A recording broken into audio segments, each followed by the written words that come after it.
Adding extra baggage in your Qatar Airways flight is pretty easy thing to do. Today, I'm going to teach you how you guys can add extra baggage in your Qatar Airways flights. So as you guys can see, I'm at their website. You just have to be there, and I'm at their homepage. Now here we have two scenarios. So the first one is you have already booked the flight and you want to add the baggage. And the second thing is you have not booked any flight and you want to book a flight with extra baggage. So I'm going to teach you both ways.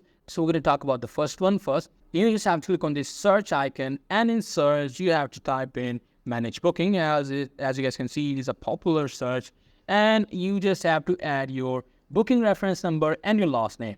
Your booking reference number, you should get your booking reference number or your e-ticket number from your ticket that they have emailed you.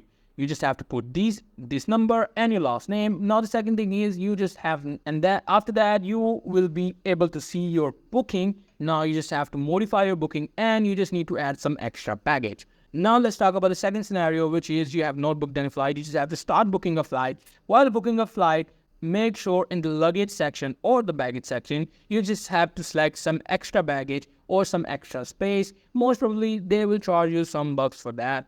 So that's how you guys can add extra baggage in your Qatar Airways flights. So hope you guys find this video helpful.